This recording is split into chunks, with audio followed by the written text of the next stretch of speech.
जब कोई साधक शिव के चरणों में पूर्ण समर्पण के साथ सावन की अमावस्या की रात ध्यान में बैठता है तो ब्रह्मांड का मौन उसकी सांसों से जुड़ने लगता है।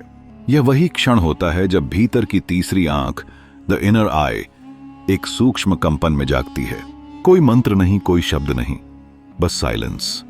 और वही मौन धीरे धीरे भविष्य की आहट बनकर भीतर उतरने लगता है।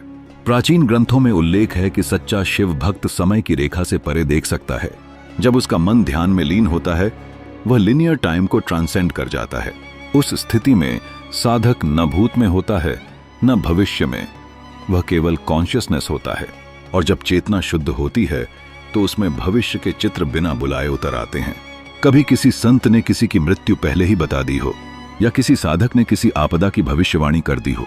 ये बातें केवल संयोग नहीं थीं, इनके पीछे एक सूक्ष्म विज्ञान है जो आज भी हिमालय के कुछ गुप्त आश्रमों में साधा जा रहा है।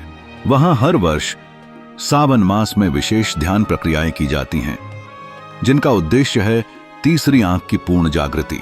तीसरी आंख, जिसे अजना चक्र कहते हैं, साधना के सबसे रहस्यमय द्वारों में से एक है।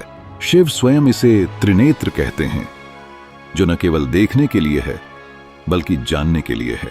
जब यह खुलता है साधक स्वयं के बीते जन्म देख सकता है और आने वाले समय की परछाइयां भी।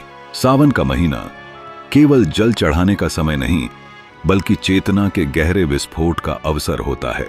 कहते हैं सावन में शिव की ऊर्जा पृथ्वी पर सबसे अधिक सक्रिय होती है। ऐसे में जो साधक सही विधि से ध्यान करता है उसकी चेतना अत्यंत तेजी से ऊर्ध्वगामी होती है। और जैसे जैसे चेतना ऊपर चढ़ती है समय का पर्दा पतला होता जाता है।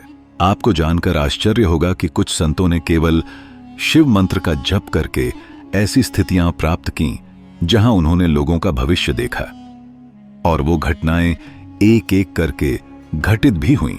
यह कोई तर्क की बात नहीं है, यह अनुभूति की बात है। और अनुभूति तब आती है जब आप विचारों की भीड़ से ऊपर उठते हैं और चेतना की सीधी धारा में प्रवेश करते हैं। ध्यान की उस गहराई में जहां केवल मौन होता है और शिव की उपस्थिति। साधक को एक दिव्य प्रकाश दिखाई देता है।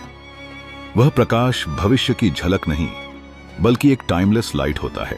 उसमें हर काल, हर घटना एक संभावना की तरह उपस्थित होती है। वहीं से साधक समझता है कौन सा सच बन सकता है और कौन सा केवल एक सपना रहेगा। शिव केवल एक देवता नहीं है, वे समय के पार के साक्षी हैं और जो उनके चरणों में समर्पण पूर्वक साधना करता है वह उनके अनुभवों का अंश बन जाता है।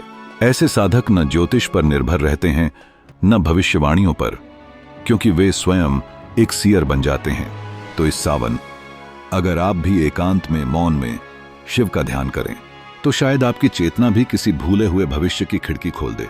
सवाल यह नहीं है कि आप भविष्य देख सकते हैं या नहीं, सवाल यह है क्या आप खुद को इतना मौन कर पाए हैं कि शिव की दृष्टि आपकी आत्मा से टकरा सके।